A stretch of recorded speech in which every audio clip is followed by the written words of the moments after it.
Rochester Local Color Commission Fourth Department. Hear ye, hear ye, hear ye. All persons having business before this court will draw near to the defendant and shall be heard. Good morning. Please be seated. First case for oral argument this morning is 1053 People versus Valerio Leeson. Did I say that right?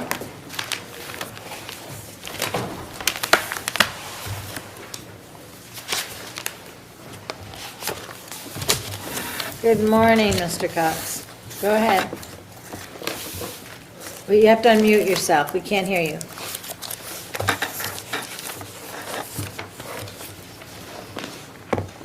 Perfect. Good morning, Your Honor. Pardon me for sitting. My argument is brief. I want to go to the second of two concerning statements first. That was made by the prosecutor at the time my client was being sentenced, or I'm sorry, entering into his plea agreement. It was very simple. It said the people did disclose exculpatory Brady material that the victim was charged with a felony for making a terroristic threat to defense counsel, which is why our offer is this. Now, I don't want to be the dangling modifier police, but the record is not clear from that statement whether it was my client's attorney that was threatened or some other party, and county court did nothing to explore that further. I felt that it makes it impossible to say that the plea was knowing and voluntary without first knowing on the record that my client's attorney was not threatened by the victim before the plea was entered. So, counsel, then what's the reason for not moving to vacate the plea? You know. I see. I agree. I know that is usually preliminary to it, and that didn't happen here. Okay. Anything further? No, Your Honor. Thank you. I'll rest on my brief. Thank you. Morning, Honors. Brad Oser for the People. I'll just make two brief comments on that. I think the primary note of importance here is that the people disclosed this potential Brady issue, so the defendant and his counsel were made aware of the fact that, and this is the salient point, that the victim was potentially unreliable or may have been weak on the stand. And that's the thing that the defense needs to know, or the defendant needs to know before he enters the plea. So I think any question about the exact nature of it is not of extreme relevance here. Unless there's any other questions, I'll rest on our papers. Thank you. Thanks. 1054 People versus Wills.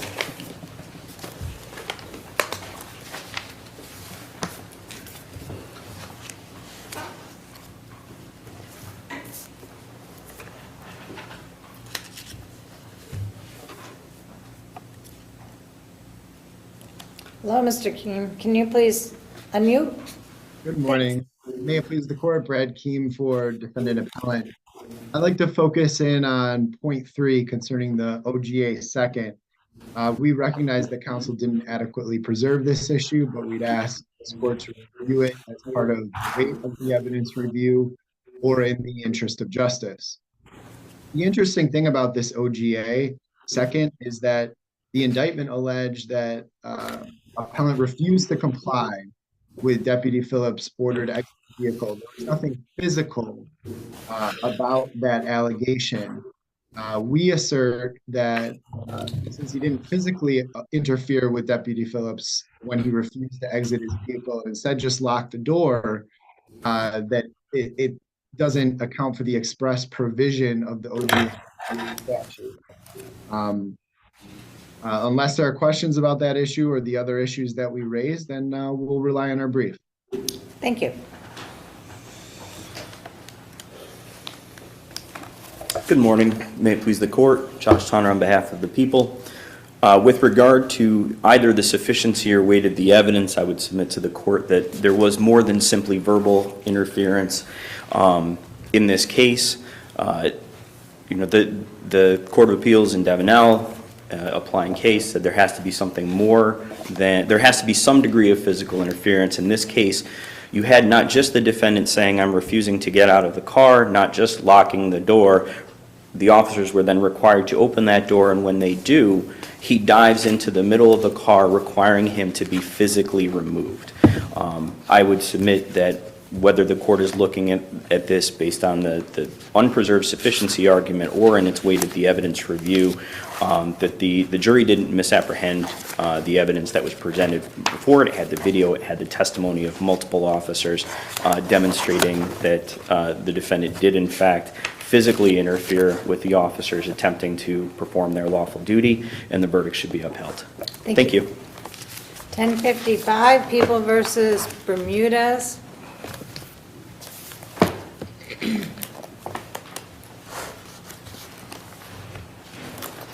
morning, Your Honors. Robert Kemp on behalf of Josue Bermudez. May it please the court. With respect to point one, the weight of the evidence argument, the people's proof based upon the witness's testimony was unreliable, self-serving, and based upon improperly allowed expert testimony. As stated in Mr. Bermudez's briefs, all three individuals who were shot at did not identify Mr. Bermudez on the night of the shooting. The driver of the vehicle, also Markel Akbar, failed to cooperate, did not identify him in a photo array, and only implicated Mr. Bermudez when he became the main suspect here. Both witnesses, I'll start with Mr. Akbar because you started with Mr. Akbar, but Mr. Richardson as well. Both witnesses at trial explained their hesitancy. That's correct. And Mr. Akbar in particular, talked about not wanting to be a rat. He brought that up a couple of times. That's correct. Why that delayed him. Why shouldn't the judge have credited that testimony? Well, there was testimony that this came out that Markel Akbar admittedly was a rival gang of the victim, Duran Allen. And there were previous altercations that were actually caught on video of a fight that happened between those two. So there was definitely a personal vendetta. There was some kind of rival gang violence between those two. And nobody wanted to cooperate, obviously, because perhaps Markel Akbar was the person who was the actual shooter here, and Marquise Richardson didn't want to cooperate, and Clifton Utsi didn't want to cooperate. And that's the basis of my argument, is that Markel Akbar could have been the real shooter here because of the rivalry between these, the altercations that happened between them, the personal vendetta. He had a motive to shoot. They all wanted to protect this gang in this situation here. So that's the. Can you explain the import of the cell phone information and the maps, Sure. What was that going towards proving? Well, they're proving that that's cell phone site tracking data or cell tower triangulation. And my argument was they used non-experts. They should have used. What's the end, what's the point you're trying to make with The those? people were properly allowed to use this to place Mr. Bermudez at the scene of the incident. And they should not, they should have been allowed to use these non-experts. I've cited several cases, Ortiz, Littlejohn, and that Esquilin case says it requires an engineer or an expert in this field in cell phone site tracking data to talk about tracking and triangulation. They shouldn't have been allowed to use these witnesses to put him at the scene of the crime. What about Schellinger's cross-examination, the second witness, where he basically indicated that he didn't have a lot of the expertise that you're talking about? And he readily admitted that to the court. That's correct. So why should we consider that was such a strong factor in the court's decision? Well, you have the cross-examination sitting right there. I realize this is a bench trial, and the jury would have been kind of confused of this information, this cell phone tracking data. But the judge should not have allowed the people to use this. And he adamantly argued and rejected the defense counsel that this should not have been allowed in the first place. Thank you very much. No? Thank you. Morning, Your Honors. Mindy Van Leuven for the People. As Justice Nowak pointed out, the cell tower records are of really not a lot of import. First, they were admitted via weight. I know that's not exactly what you said, Justice. No, that's not I think that's a fair characterization. No, I have another question, though, a follow-up. And of course. It's real specific regarding the cell phone records. The sectors. Okay. The sectors. I get the whole thing about the cell phone tower has a 4-digit number, and then you put a number in front of it, which tells you the sector, 1, 2, or 3, and then so it ends up being a 5-digit number, and you could see that in the phone records. In terms of plotting the sector, saying that this is where Sector 1 starts either due north or I don't know, whatever degrees, and then it goes, I assume, 120 degrees for that sector, and then sector 2 and sector 3, et cetera. Why isn't that subject to expert review? Why don't you need to be an expert in order to say where the sectors begin? I think that, and I don't know the answer 100%, Your Honor. I am not specifically trained in this field, so I don't want to put myself out there as an expert. As far as I understand from reading some of the materials, some of those sectors are laid out just like maps are for us on Google. I don't know that for 100% again, but that's my knowledge with regards to this. But with regards to the point itself, this was admitted for weight, not admissibility, as the court readily showed. It was not qualified as an expert. It was just based on his training and experience in the field and the materials that they've written with regards to it. But perhaps most importantly, we have people who have directly identified the defendant as the shooter, as an eyewitness. So the evidence was overwhelming, and he would have been convicted regardless. Is that your position, that the evidence in this case was overwhelming? Yes, Your Honor. Okay, well, I would beg to differ simply because of all of the different ways every witness testified. Sometimes the defendant was there, sometimes he wasn't. They refused to identify him. I would definitely not say that this is overwhelming evidence, okay? And let me ask you a question further. All right, if being there is something that you needed to prove, and you proved it by way of the cell phone information, why was there no other forensic evidence presented? Nothing with regard to placing this defendant in the passenger seat. No DNA, no fingerprints, no nothing. That would have been probably more effective than, this cell phone testimony that not only are you not an expert on, I'm not an expert on it either. And evidently the person you put on the witness stand was not either. Okay. Justice Bannister, I did not make those decisions, nor was I involved in the investigation, so I can't answer some of those questions. I would note, however, there were 3 people in the car that day, I believe 3 or 4, and the driver said that the defendant was in the passenger seat. Eventually. The rear seat passenger said the defendant was in the front seat passenger seat. So I would submit that's why it was overwhelming. I do understand there is conflicting testimony. And I think that the people... Not just among the witnesses, but every witness gave conflicting testimony, okay? I do think that can be resolved by the testimony that these individuals were in a gang and that they were afraid of retribution, and that's what we would say in regards to that matter. Anything further? Nothing with regards to this, Your Honor. We'd rest on our brief. Thank you. 1056, People versus Gator.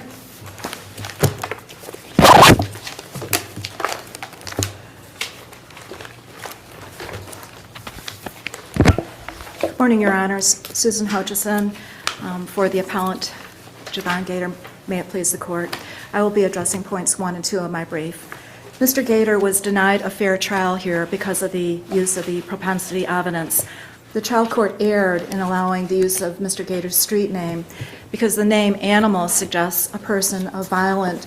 Well, certainly, the court only allowed that to be used, he only referred to it once, right, when reading the indictment. And there's some, I'm not so sure that Animal, first of all, is such an awful thing to be called. I mean, we have cases where people, their nickname was Killer or things like that. I don't know if Animal is all that bad, but go on. Your Honor, I believe that here, when Mr. Gator was charged with intentional murder under penal law 125-25-1, and being called an animal is just inherently unfair because it suggests an animalistic nature of viciousness. Well, counsel, he wasn't called an animal. He was called Animal. It's different. And the second thing is, isn't it true that the witnesses only knew him by that name? Yes, that is correct, Your Honor. However, identity was never an issue. His identity was established. He admitted that he was at the scene with the decedent, so he easily could have been referred to as the defendant. Or, which mostly he was, except for the people that only knew him as Animal. They're the only ones that used Animal. Except in this instance, the prosecutor crossed the line. She did not follow the letter of the trial court's ruling or the spirit of that ruling. With the witness, Mr. Forsythe, that moniker was elicited at least 18 times. With other witnesses, with Officer Donald Harper, who did not even know for certain that his nickname was Animal, that was deliberately elicited. So this crossed the line. I think the Molyneux evidence and the prosecutorial misconduct are so intertwined here that it effectively deprived him of a fair trial, because the name was not relevant to any material issue. Identity was not at issue.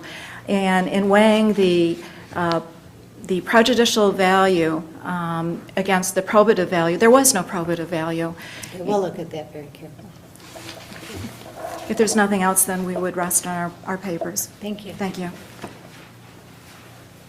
Good morning again, Your Honors. Mindy Van Leuven for the people. We would respectfully disagree that identity was a material issue. Glenn Forsythe, one of the main witnesses, one of the two people there during the murder that witnessed it, did not know the defendant for more than 2 weeks, and he only knew him as Animal. These people, every single witness, did not call the defendant the Animal, an animal. There was no, some of the egregious case law that was cited had to do with the prosecutor and their closing argument saying, oh, this killer, he is the killer, that's what we're doing, that's why, and implicating. Would you agree, however, that the prosecutor might have overstepped? Perhaps. The only thing, Your Honor, is she used it in her opening, and that wasn't explicitly agreed to. What I would say to that is, number one, this issue is not preserved in the entire length of the trial from beginning to end.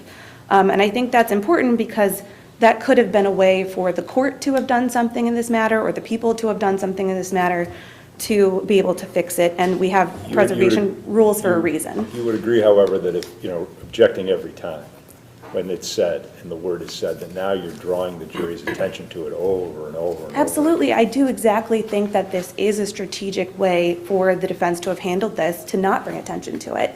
And the defendant's attorney himself had elicited this nickname himself.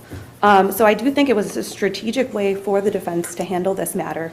The name itself, as Justice Smith had pointed out, is not actually been found as being prejudicial. Animal could be a very cute little animal. This person is not being called the Animal or the killer or something to that effect, or an animal. It's just his nickname is Animal, and that's how he was referred to. There was no commentary made with regards to that nickname. And I think that was important. It is a material issue due to identification, for several witnesses only knew him as that nickname. He referred to himself by that nickname in his own interview. And with the previous police contacts and with police, he was only known as that name. So it definitely goes directly to identification. It is a material issue, and it is not preserved. Anything further? Nothing, Your Honor. We would rest on our papers. Thank you. 1057, People versus Williams.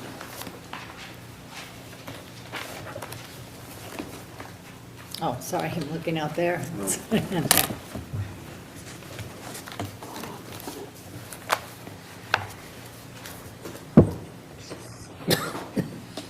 Morning. Morning. Go ahead. Good morning, Your Honor. Amy Hollenbeck on behalf of the people. Your Honor, this is a really straightforward suppression case I would submit, so I will be brief. It really comes down to the lower court's finding that the officer's testimony that he observed defendant's vehicle following a vehicle in front of him at 65 miles an hour, less than 1 car length ahead of him for approximately 100 feet. The court determined that was insufficient to establish probable cause for him to stop the vehicle for a violation of 1129A following too closely. The people submit that testimony was sufficient. There are really no credibility issues here. I don't think there's much dispute about what his testimony was. His testimony was consistent throughout the hearing. He also testified that he was running radar in a location that he normally works from on Route 81, and that he noted that when asked that both vehicles were on the radar, and the radar couldn't distinguish between the two vehicles when he made the observation because they were so close together. So, Counselor, let me ask you a question. Sure. Would your position be different if the judge in her decision had said there is a credibility issue. I didn't believe the officer, or words to that effect. Does that change your position? It doesn't change my position because I don't think there's anything in the record to support that finding had it been made. I understand that normally we give deference to the court's findings of credibility, but there's nothing not credible here. The only thing that was cited as possibly going to credibility was the fact that the officer couldn't remember where the lead vehicle went at the time of the stop. And he testified that he wasn't focused on the lead vehicle. He was focused on the vehicle that he was pulling over for the violation, which would seem to make complete sense. Right, but the court's sitting there listening to the testimony and in the best position to judge the credibility of the officer. And if the court determines that the witness isn't credible, the court could hold that. But the court didn't do that in this case. That's absolutely correct. And I would submit the reason why is because there's nothing in the record to support that sort of finding. His statements were very consistent. I would submit to the court that the finding was really based on the second part of that, the one sentence finding, which was that the court's opinion was that the stop was of questionable reasonableness. In other words, would another officer in that position have pulled him over, or would he have followed longer to see whether the behavior continued? And that under Robinson, that's not the standard. The standard is, was there sufficient testimony for probable cause that a violation occurred? And the statute doesn't require any particular period of time for the offense to have occurred. And I think that makes sense just because accidents happen in split seconds, especially driving at 65 miles an hour. But Counsel, I'm sorry. Go ahead. What also happens occasionally on highways is that you have a lot of folks that tend to be going a little bit over the speed limit, and that when they see a spot where a police officer often is, or by their experience or something that comes up on a phone app or something, everybody kind of slows down because nobody wants to get a speeding ticket. So you, from the officer's perspective, you would think that they often see people following too closely at that spot because everybody's slowing down so that they don't get speeding tickets for the officers. Could that have been why the court found it to be unreasonable? Possibly that could have been the thinking, but even if it was, that's not the determination that the court is required to make here. The court is required to make a determination of whether the testimony shows probable cause for the violation. And also, I think, keeping in mind, this is not a trial on proof beyond a reasonable doubt of the violation, where the defendant might get up and testify and say, I was boxed in, or I slowed up, or something, the car in front of me slowed up unexpectedly. It's probable cause for following too closely. That's okay.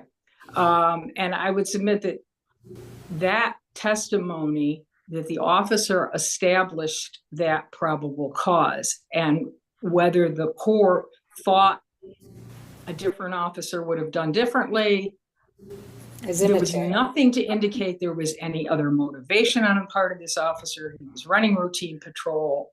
There's just nothing else there. And I would rest on my brief. Thank you. Thank you. Go ahead. Thank you. Amy Chadwick on behalf of the defendant. May it please the court. This is very straightforward. There was a suppression hearing. The lower court heard the testimony and determined that it was insufficient. It is well established that the court's in the best position to make credibility determinations, to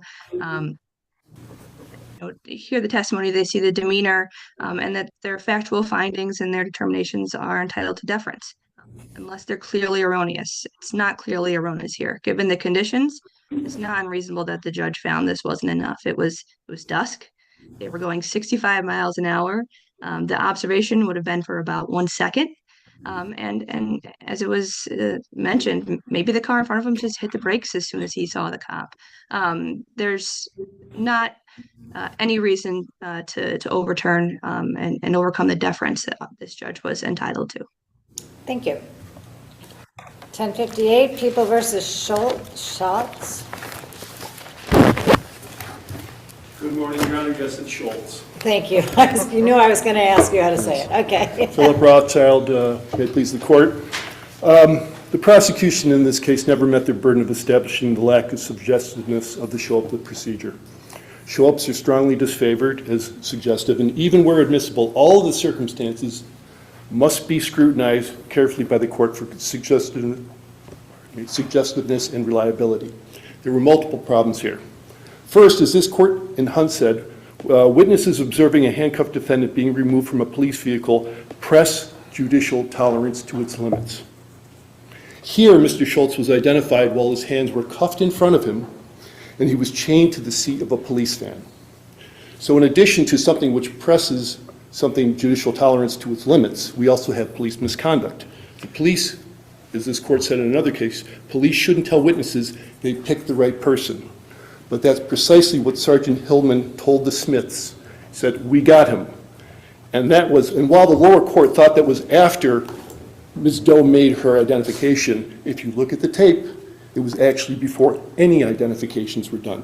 So Sergeant Hillman is saying this apropos of nothing, just telling everyone, we got him, we got him, we got him, we got him. He's also on tape telling Ms. Doe that she made the right choice after identifying Mr. Schultz. Now, Sergeant Hillman was the one who drove Doe to the identification procedure, and he was the only officer not wearing a body cam. So we don't know what he said. But more importantly, Sergeant Hillman doesn't know what he said, because he was asked. He said he didn't remember what he said. He needed video to refresh his recollection, and he repeatedly said that he could not recall specific details. So if he didn't remember saying it to the Smiths or to Doe afterwards, how do we know that he didn't say it to Doe beforehand? And there's ample reason to believe that he did. We do know that Sergeant Hillman was extremely upset, and he was taking this matter personally because he lived in the neighborhood and his fiancée regularly jogged along the same path. Given his bias and his repetition of those improper comments, it's reasonable to infer, as defense counsel suggested, that in fact he told Jane Doe this prior to the procedure as well. An additional factor for this court to consider is the nature of the show-up procedure itself. Contrary to the trial court's belief, Mr. Schultz was not allowed to exit the prison transport vehicle as he was handcuffed and chained. And the identification procedure was momentary, literally a second. And it took place from 50 to 100 feet away, according to the record. We would submit that the people failed to meet their burden, the error was preserved, was not harmless, and it requires reversal and remand. Thank you. Thank you. Your Honors, I submit that this scenario is sort of the precise one where a show-up identification is the type that makes sense and should be permitted. While in close proximity. Correct? It was in close proximity and After in a close chase. time as well. Right, after a chase, they chased him. After a chase. And I would dispute, I don't know that he was chained in the vehicle, because I think the body cam shows that he may have been sort of attempting to get out, and the officers kind of told him, no, sit there. And, I would readily admit that you could perhaps do it in a better way, not have him handcuffed, maybe not near the police van. But it's not something that is per se impermissible. Well, he also said he wanted to fight a cop. Correct. And I think the comments that the officers made, which, we can recognize that Sergeant Hillman was sort of energetic in his relief that they captured the person they were pursuing. A lot of the comments were made by the other officers who were not with the victim who made that show-up identification. A lot of the impermissible comments pertain to that bystander couple whose IDs were suppressed, which I think then is just a non-issue. And otherwise, I would submit that although this may be yet another case where perhaps at the limit of what is permissible, it still falls within what is in fact permissible. Thank you. 1059, Bracken versus Bracken.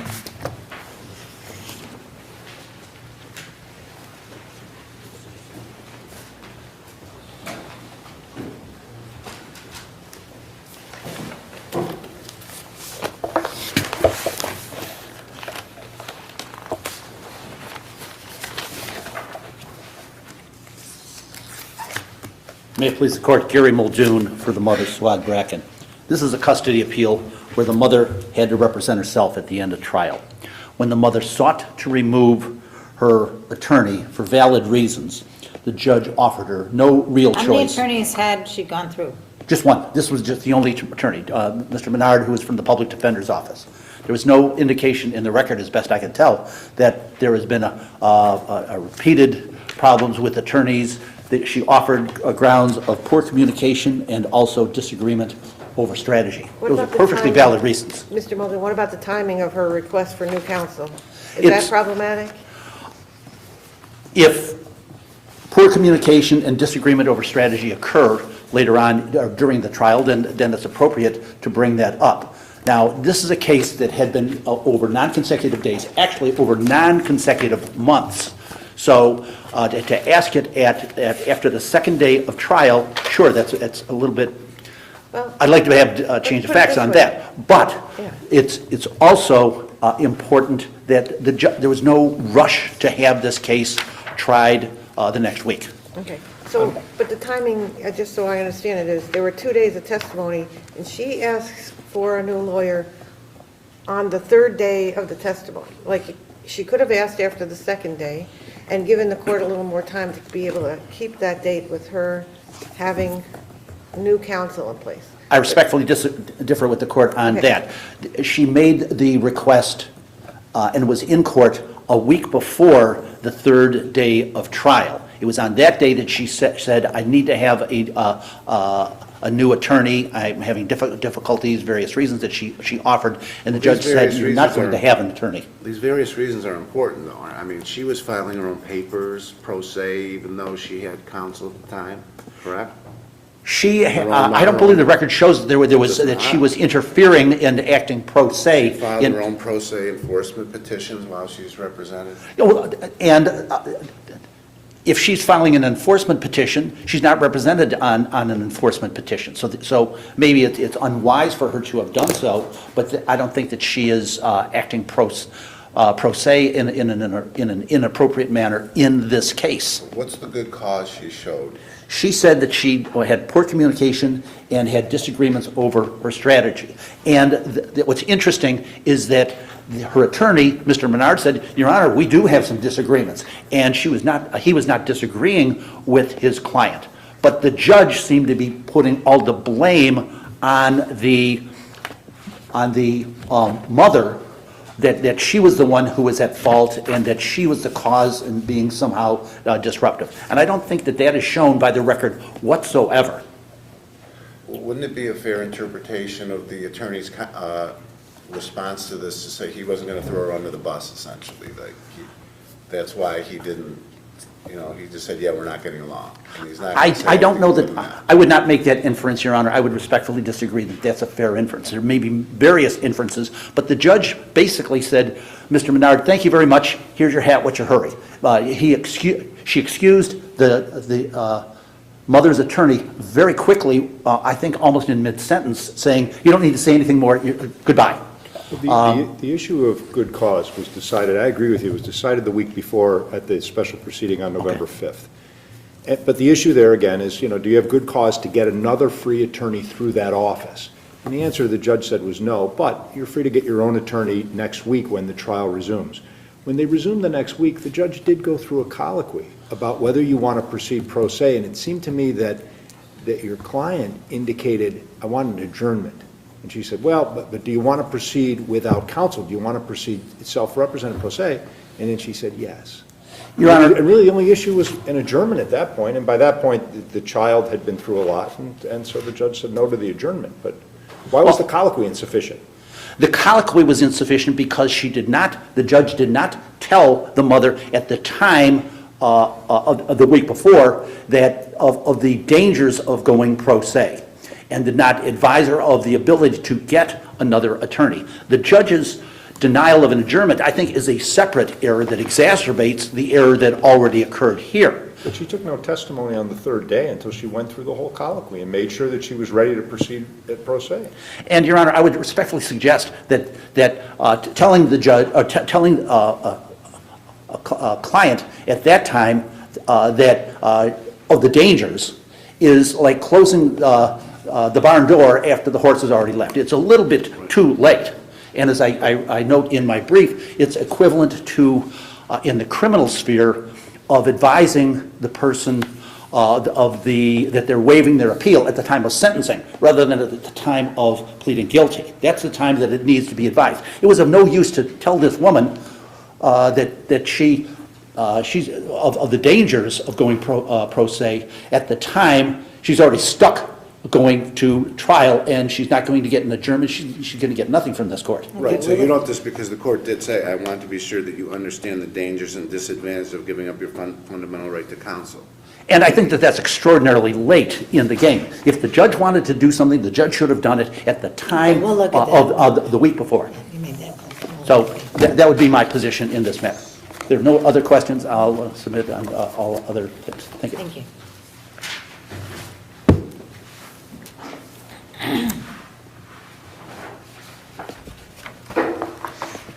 Good morning, Fabian Santacroce for Mr. Bracken. I believe the record reflects that the court provided the mother an adequate opportunity to state her reasons and properly exercised its discretion in denying her request for reassignment because she failed to establish there was good cause. As Justice Bannister pointed out, the timing of this request, this was 3 weeks before the third and final day of testimony. The motion for the removal of her attorney was her fifth pro se motion, asking for a removal of an attorney during these proceedings. The first 4 were asking for removal of the attorney for the child.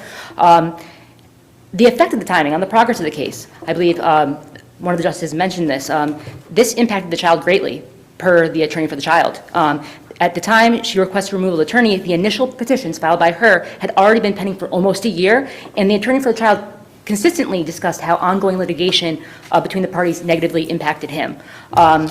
I think we also have to look to whether this attorney would have continued to provide meaningful representation, and I believe he would have.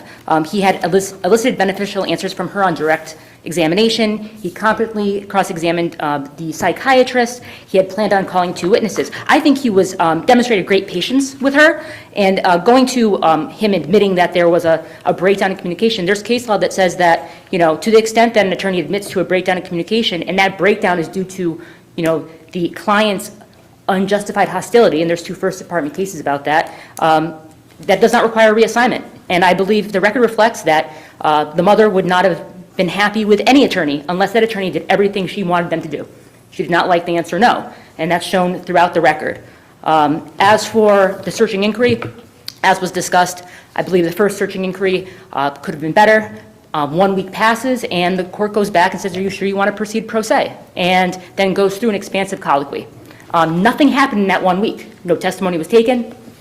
So, I mean, and also I think I pointed out to the court, you can also consider all of the potential relevant circumstances. I don't need to go on about that, about the mother and what happened throughout this case. It's in the record. But if you look at, she's capable of advocating for herself. When the court says no to her motions, nevertheless, she persisted. That's all I have to say about that, but I do briefly want to address the attorney for the child's brief, and I'm not sure if the court's aware, but I do want to ask that you not consider the third point in the attorney for the child's brief. The attorney for the child did not file a notice of appeal here, and it's a new issue that's not raised by the appellant, and I do take issue with some of the facts in the attorney for the child's factual portion. I believe it says that an order of protection was issued against my client during the pendency of the case. That's not true. It's actually the exact opposite. They did not issue an order of protection against my client because the mother had been indicated by CPS for, in essence, coaching the child to make false allegations of sexual abuse against the child. And another comment I believe was made was that during the pendency of the case, custody was awarded to the mother. No, the custody order that was in place in 2019 was what was being followed during that time, and that was joint custody. Thank you. Thank you. Good morning. Andrew Morabito for the child. So this case is... Mr. Morabito, before I let you say much, counsel just says that you didn't put in a notice of appeal. Should we be allowing you to speak to us? Yes, Your Honor. Based on the Michael B. case, I feel like what has happened with my client since the order that was put in place in January, a lot of time has passed. And in that time, my client who I've met with... Okay, so what you're here to talk to us about is things that happen subsequent, how your client's doing, things that we are interested in, but you're not going to go into some of the issues that were raised because you didn't put in a notice of appeal. That is correct. I'm pretty much here to provide the court an update on my client's position and how. Go he ahead has with that. That I would like to hear. So this was an order back in January of 2022. It's been about 2 years almost. I met with my client a number of times, just a few days ago as well. And throughout the pendency of this appeal, he has been very clear and consistent on what he has wished for and what he's wanted. And it is pretty clear that he has a strong interest in being with his mother and living with his mother. He has concerns about living with his father. He has concerns about the school that he attends versus the school he attended before. So I feel it would be in my client's best interest to remand this back and have another hearing, and specifically have a Lincoln hearing so my client can have an opportunity to voice to the court in a confidential setting his concerns about both mom and dad and his living situation and what he would like and what he thinks is in his best interest. Now, I understand that a child is not the sole basis for the decision, but he's 2 years older now. We've had 2 years of data about his current living situation, how this order is benefiting him and detrimenting him. And I think it would be helpful for the court to return this back. Because as we've seen in many court cases, there's new petitions filed before the ink dries on the previous order that's put into place. So it's very quick, it moves very rapidly. And here we have a 2-year period where we've collected data and can see what is in his best interest. But if the basis for a change is something that happened in the past 2 years, then why shouldn't that be a fresh petition? I'm not sure why the mother wouldn't have filed the petition during this period. I can't speak on behalf of what she would or would not do. I've only been able to speak with my client. And given dependency of the case, I have not submitted a petition on his behalf, as I haven't been assigned to do so, given my assignment just for the appeal. Thank you. 1061, Sexton versus Lee.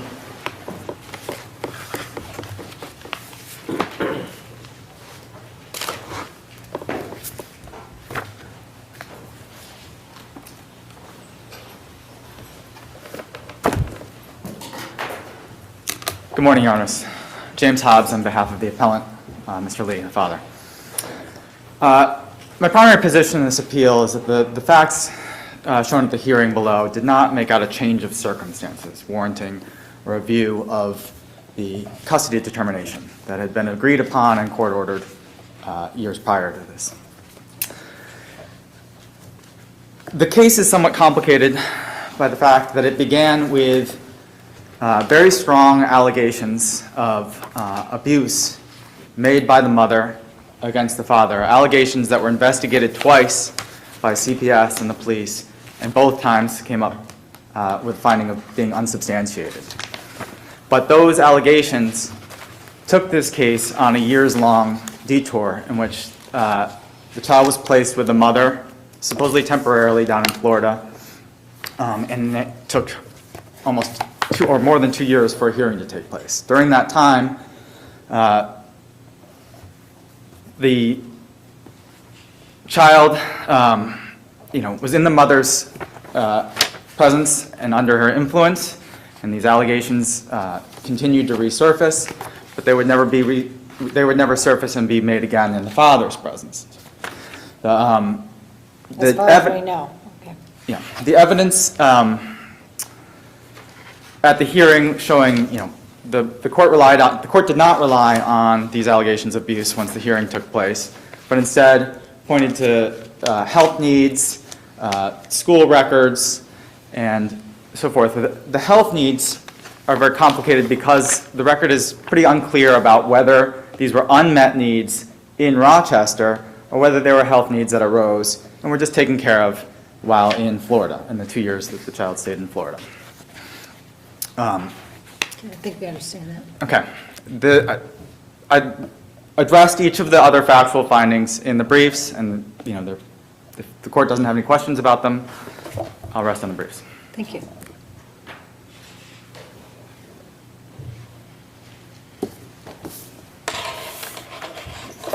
Good morning, Your Honors. May it please the court, Carolyn Walther for Brandy Sexton, the mother. The record here showed that Ms. Sexton did establish a change of circumstances warranting modification of the custody order, and that custody, physical residence with her was in the child's best interests. I know the court is familiar with the record. This is a very fact-specific determination.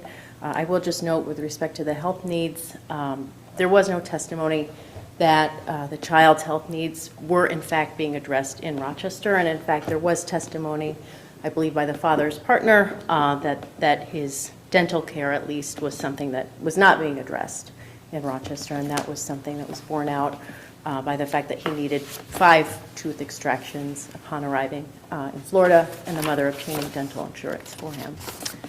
If there are no questions, I will rely on my brief for the remainder of my points. Thank you.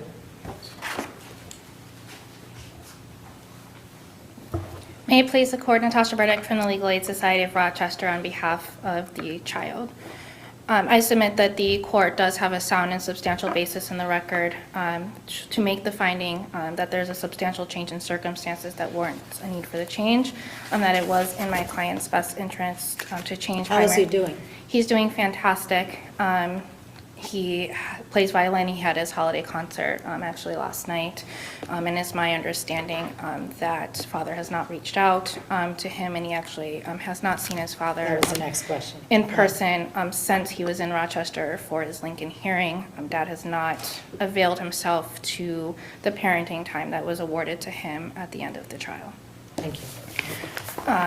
And so, and just regarding the dental care that has been brought up, I know that father claimed that that was going to be mom's responsibility when my client was for her parenting time in Florida, but there was testimony that she did not receive the insurance information to be able to take care of those dental needs, and in fact, and Dad did not follow up on that, and the only dental care that he received while he did have primary physical residency was when a dentist came to the school to do dental care for the students. So if the court has no further questions, I will rest on my papers. Thank you. 1063, Dentico versus Turner Construction Company.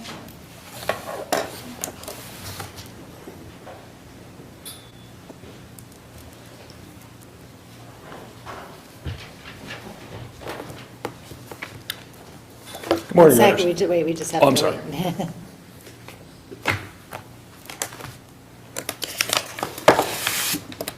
Okay, great. Go ahead. Good morning, Your Honor. Scott Philbin here on behalf of plaintiff appellants Alan and Leanne Dentico. Your Honors, we're here today approximately 2 years after being here before Your Honors on a motion for summary judgment. In fact, looking at the panel, I recognize Justice Smith and Justice Bannister as having been panelists there. In that prior motion, an argument was advanced that SBRA, the architect, did not comply with the building code. That matter was considered by this court, it was ruled on by this court, and the case was sent back for trial. By way of back... Mr. Philbin, this is a premises liability action, basically, correct? Architectural negligence, Your Honor. It relates to the... Well, it can't be architectural negligence because you're not in privity with the architect. Correct. But the theory is, and correct me if I'm wrong, but I was afraid you were going to say that, and that, well, I think we've already decided that if there was a duty, it was under Basso. Didn't we cite to Basso in the previous case? Which is obviously the leading court of appeals case on premises liability. Sure. It's cited at PJI 2:90, so that's the, I thought your case was based on premises liability, that there was a defective condition and/or the condition was unreasonably safe, including that there was a failure of the duty to warn. Correct, and as well as that the architect failed to comply with the building code. Which created the defective condition about which you complained. Correct, exactly, Your Honor. Okay, so your expert, as of right now, can still testify. He can testify, but his hands are tied behind his back. He can testify that the condition that he observed was unsafe for the following reasons. Correct, absolutely. However, he cannot make any reference to the building code where many of those, the building and fire code, that is from 2010, the requirements for a handrail, for a guardrail, for having... Could you look at the picture of that 3-foot drop and think there should be something? I think I said it last time I was here to Justice Niemeyer, a picture says 1,000 words, and that picture does. But at the same token, by precluding my expert from citing to those statutory building codes and regulations, Mr. Byrne's going to get up there and say, ladies and gentlemen, This seems like something the defendant would want to try to prove, that we complied with the building code, and yet they're objecting to. But that's what he's getting a determination of effectively.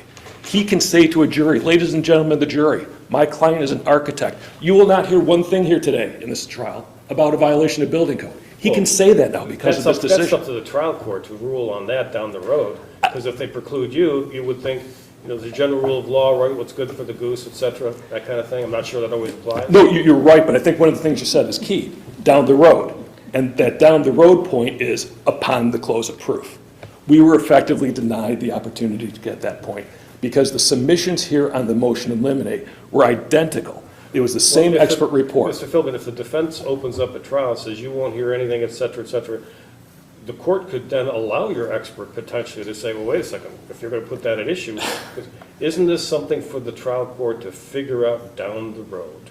Yes, depending on to let the proof come in and decide down the road on perhaps a directed verdict after that proof comes in. But because we were denied at the motion eliminate stage, we never got to that point. And I think, Your Honors, I don't want to belabor the point. I know you're familiar with the case, but the issue presented on the prior appeal was framed as this. It's squarely on point. Was the court correct in holding that SBRA design complied with the applicable building code? That's the way it was framed. Your Honors reversed it, found there's questions of fact. We think that is now law of the case. There's a question of fact as to whether the building code applied, and our expert should have been allowed to put proof into such a time of trial. Well, isn't the concern, though, that the expert testifies to the building code and basically instructs the, he's teaching the jury what the law is, and that's the court's province. So how do you get around that? Well, I think that was addressed the last time we were here. That was actually what SBRA's argument was, that Judge Walker had the ability to rule upon this as a matter of law. It lies within the province of the court as opposed to within the province of the jury. And what we argued last time is you have competing experts. You have two licensed architects. One says it's an occupied space, the other says it's not. One says it's a means of egress, one says it's not. When you have that conflict, the court cannot rule upon it as a matter of law, and it should be given to the jury. As long as they testify factually as to what you're just saying. Correct. If they start going and say the building code really means this, whole different issue. And that's what I was starting to mention to Justice Curran. Could this be revisited at a directed verdict? Perhaps. Depends how the proof comes in. But we have to be given the opportunity to put that proof in. I think we have that. Thank you. Thank you for your time, Your Honors. Mr. Byrne? Yes, thank you. And may it please the court, I'm Michael Byrne. I represent the defendant. What's before the court presently is an evidentiary ruling by the trial court. That's the subject of this appeal. And that ruling about the sufficiency of evidence at trial was not determined by this court in its prior order. This court's prior order did no more than permit the case to go to the jury. It didn't deprive the trial court of the power to make evidentiary rulings. And the trial court is empowered by way of a motion in limine in advance of trial to make evidentiary rulings. And that is indeed what the court below did. And that's what's now the subject of this appeal. So it need not, it is an evidentiary ruling, and the court need not go all the way to the conclusion of the proof in the case to make an evidentiary ruling. A motion in limine is a proper procedural device for resolving evidentiary issues. Mr. Byrne? Yes. Mr. Byrne, it's kind of along the lines of what I was asking Mr. Philbin. If the defense goes down the path of the building code, then it's free range for everybody, correct? Your Honor, it's under the Buchholz case and the Diaz case. The code issue must be determined by the court. Mr. Byrne, forgive me. I don't think you're quite answering my question. I apologize. No, maybe it's difficult to hear me. I'm sorry. Okay. But if the defense goes down the path at some point during the trial, the example we used was opening statement. If they open the idea that the building code was not violated, then it's free range for the plaintiff to go at it as far as you're concerned, right? No, I would disagree, Your Honor. I think that a determination was made on the motion before the court, and I apologize if I'm misunderstanding your question again, but I believe that the court must decide that. Mr. Byrne, let me put meat on the bone. If the defense stands up at trial and says, you will not hear anything about a violation of a building code because you won this plumbing, doesn't that tempt the court to then change its ruling at trial and say, wait a second, defendant, now you're bringing the building code into play. I've got to allow the plaintiff's expert to testify about the building code. That would be fair and proper and within the court's discretion if the court were to so choose, correct?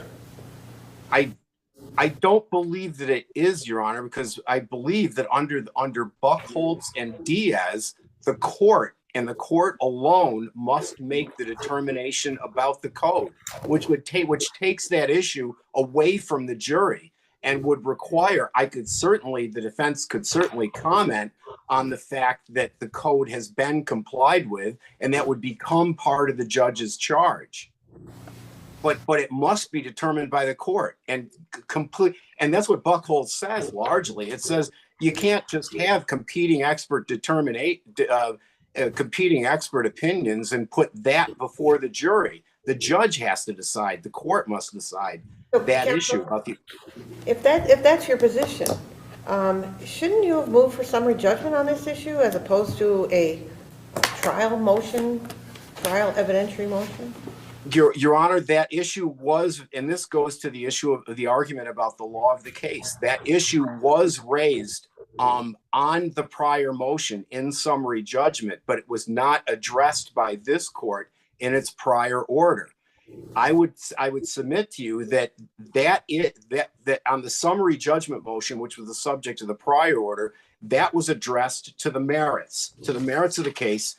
And this court's determination, you just address the issue of the existence of a duty, and you found that because of the relationship of the plaintiff and the architect SBRA, that there was a duty sufficient to permit this case to go to the jury. The court never addressed or never discussed any issue about the sufficiency of expert proof. It's just not part of this court's decision. So we're before the court now on a different issue, which is not a issue going to the ultimate merits of the case, which has been left to the jury, but a decision about the admissibility of certain evidence. Only. Anything further? No, Your Honor. Thank you. Thank you. 1070, McMahon DiCarlo versus Wickline, MD.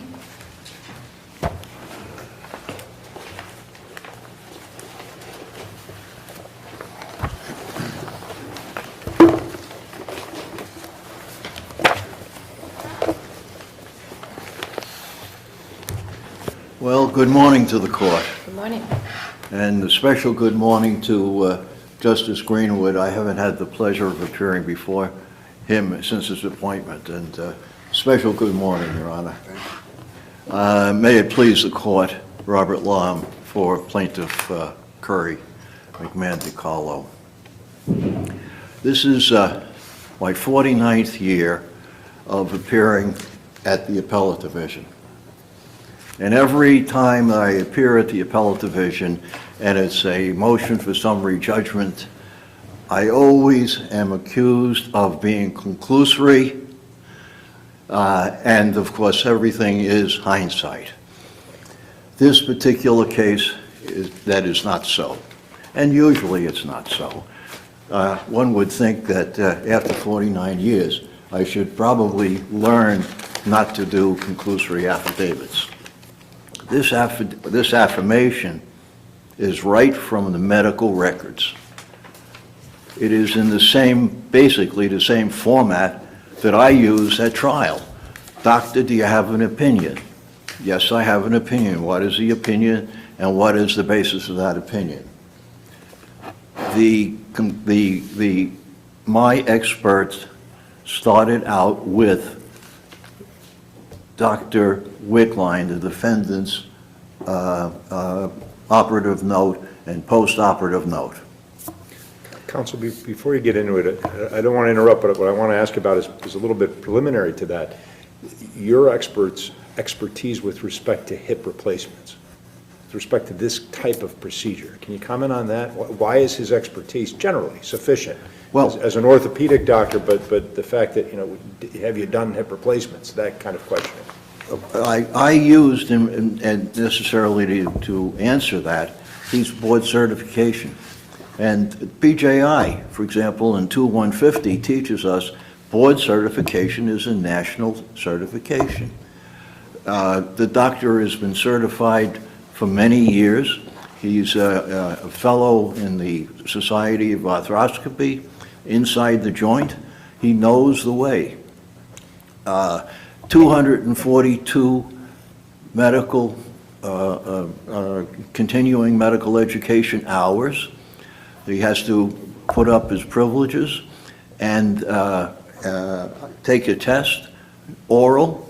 Even the certification, the Board of Orthopedic, American Board of Orthopedic Surgery does not distinguish hip replacement, THAs, from general orthopedics. The only exception is the knee and the shoulder.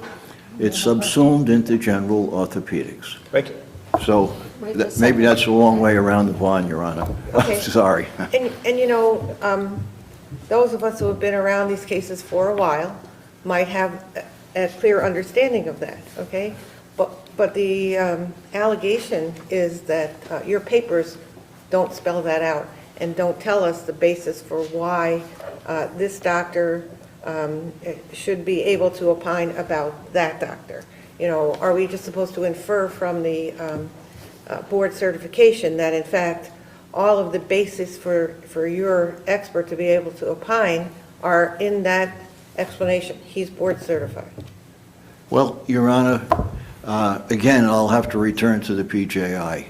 And the PJI teaches us that even if you're not in the same subspecialty of medicine, if you have the knowledge, you're able to opine about that particular subject. So I put that in that he was, of course, board certified. And, it certainly, 40 years of practicing medicine, he certainly has experience in THAs and hips. So I think that all things, that certainly he has the ability to comment on that.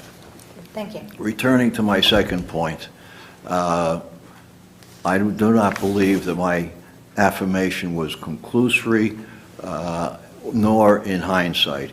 It came right straight from the medical record.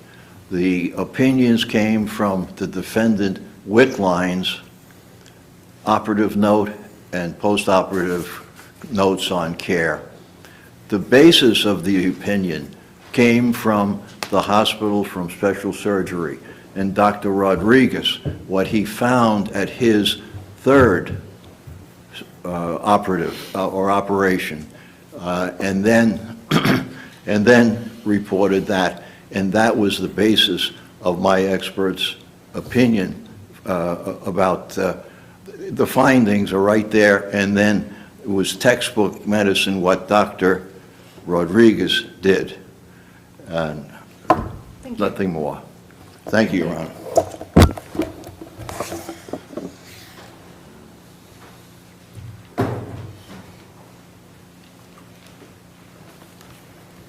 Morning, Presiding Justice Smith, fellow members of the court. Jonathan Pilot on behalf of the defendant, respondent in this case, Dr. Andrew Whitline. Your Honors, it's the defendant's position that the trial court properly determined that the defendant met his burden in establishing entitlement to summary judgment, and then the burden shifted to the plaintiff to defeat the defendant having met that burden, and the trial court properly determined that the plaintiff had not met that burden by essentially the issues which were incurable from the expert affirmation that they provided at the trial court. And basically, counsel, that was on the foundation, right? What the foundation is for this expert to be able to testify. Counsel has told us that, board certification means big things, okay? Many years of studying, lots of testing, being, judged by your peers as being able to do this kind of work. Do we need more? Yes, Your Honor, we do need more. Board certification in the field of orthopedic surgery can mean many things. It could mean that someone is a specialist in, or it likely ultimately means that someone will end up practicing in something like hand and wrist surgery, or traumatic injuries, or orthopedic oncology, or in the instance of Dr. Wickline and Dr. Ast. But Counselor, this court has previously allowed more generalists to give expert opinions. Why in this case is it so important that he be knowledgeable in the subspecialty? Your Honor, it's important that this affirmant have been knowledgeable in this specific subset, because that's the exact surgeries that are at issue in this case. Dr. Wickline performed the hip repair initially, the total hip arthroplasty, in January 2017, and then continued to treat the patient afterwards, and then the iliopsoas tendon release. For this affirmant to have the appropriate skill, training, education, or experience that is necessary to defeat the motion, they would have had to sufficiently establish that they were familiar with these types of procedures, or at a minimum have reviewed the literature on these types of surgeries. Mr. Lam's saying that the board certification's enough and the PJI lends credence to that. What do you say about that? I disagree that generalized board certification in a certain field is not enough when the court is evaluating specific types of procedures that are alleged to have been negligent. And I'm sorry. No, go ahead. The Payne case, our precedent from 2012 says that a plaintiff's expert need not have practiced, uses the word practice in the same specialty, and you just said needs to be familiar with the literature. Is that how you read this case along with Payne, or do we need to disavow Payne? And the problem with disavowing Payne, which I'll give you a preview of, it starts out the quote, "It is well recognized that a plaintiff's expert need not, et cetera, have practiced." So if we disavow Payne, we have to disavow a lot more. So how do we read this case along with that one? it would be my position that you don't have to necessarily, you can look at each case a little differently. Let me think about one case that was cited in our brief in which a neurosurgeon could speak about an issue of primary care medicine. But that type of basis must require, to have that be sufficient, that expert must be able to draw out what makes them able to speak on that type of issue. So in this instance, that is not the case. The expert affirmation just simply indicates that they're board certified in this general orthopedic surgery and has some experience in laser arthroscopy. Those are not sufficient enough, and the trial court still evaluated the affirmation, even though it was not in a proper form, still evaluated it to determine this on the merits, and determined that not enough was outlined by the affirmant to speak on these issues. But also another important issue with this affirmation was that they did not acknowledge any review of the opinions rendered by the defendants that were rendered in the defendant's affidavits, Dr. Wickline's affidavit and Dr. Ast's affidavit. This court's opinion in Boland suggests that they must speak on the opinions that are in the initial papers and evaluate them to ultimately meet the burden of raising a triable issue of fact. Counsel, let me ask you another question. In New York State, plaintiff is allowed to shield the identity of his expert, okay? And I don't know, it seems to me that if he gives you too many details about his past practices, that he may be inadvertently identifying that expert to you, and he doesn't have to. Does he need to do, is your position that he needs to do still more than what he did here? Yes, it is my position, Your Honor.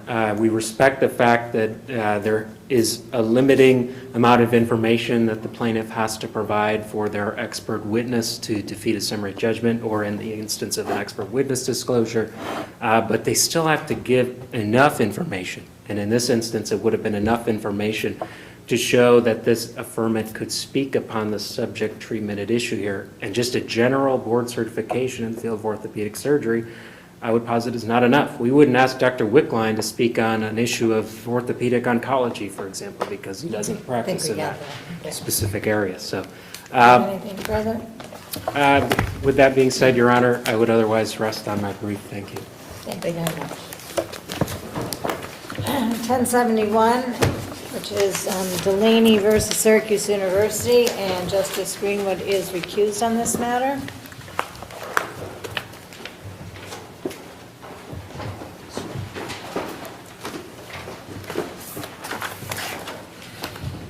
Seen a lot of you this term. Good morning, Your Honors.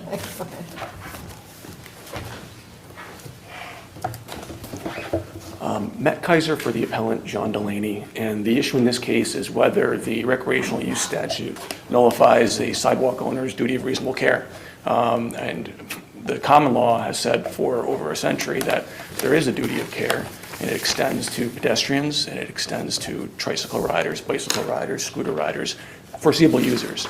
And we have a situation here where the court below interpreted the recreational use statute as superseding that common law duty of care. And we feel that that's error. I mean, if we look at even the definition of a sidewalk, there's no need for an inducement here. There's no need to induce users of sidewalks because, well, it's a sidewalk. It's designated for pedestrians. And it's foreseeable that pedestrians are going to use, the sidewalk. And so we feel that on the strength of SASO, which came down in 2015, and based on the party admission of defendant's own witness, that this area is not designated for bicycle use, that the cause of action was well stated, and that because that sidewalk was not suitable for your client's e-bike. Yes, Your Honor. That's the essence of our position here today. Thank you. Thank you, Your Honors. Good morning. Matthew Larkin for respondent Syracuse University. As counsel just said, the real issue in this appeal is whether or not the property was suitable for bicycle riding. I don't think there's any question that he was engaged in recreational activity. The Court of Appeals has said if you're engaged in one of the enumerated activities, there's a presumption that it's for recreational purposes. There's a lot of argument in his briefs about the fact that he was using it for transportation and the roadway was busy and things like that, but that's irrelevant to the court's inquiry. The real issue is it's a two-pronged test. Was he involved in recreational activity, and is the land suitable for it? The fact that there were prohibitions on certain use is also irrelevant. There's cases from the Court of Appeals, cases from this court, of course, from the other appellate divisions, all holding that if you have posted signs up, if you have a chain across your property, things like that, it doesn't take you outside of the indemnity provided from the statute. In those other cases, don't we have experience of the use?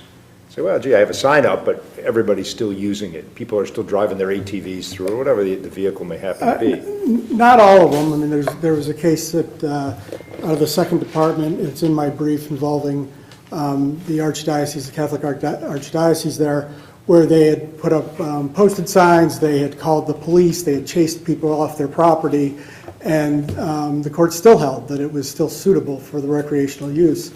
Right, but that's my question, because there was evidence in the record that people had used it. Where's the evidence in the record that bicyclists had used this sidewalk? It's right in the complaint. He alleges that it's used for pedestrians and bicycle riding. Those allegations are presumed to be true at this level of inquiry. He says that it's a sidewalk, and a city sidewalk on a college campus that's being used for pedestrian and bicycle traffic. We don't dispute that at this stage, and the court had all the facts it needed as pled in the complaint to make the decision. He's laid out a case of general negligence. The Court of Appeals and the legislature has made clear that's not enough. You need malicious and willful conduct. You need the kind of booby trap cases, somebody puts barbed wire across a trail that's being used by snowmobilers, those types of things. This is a negligence claim, and the statute provides a defense at law that the pleading does not get around. Unless there's other questions? Thank you. Thank you. Recess, CNA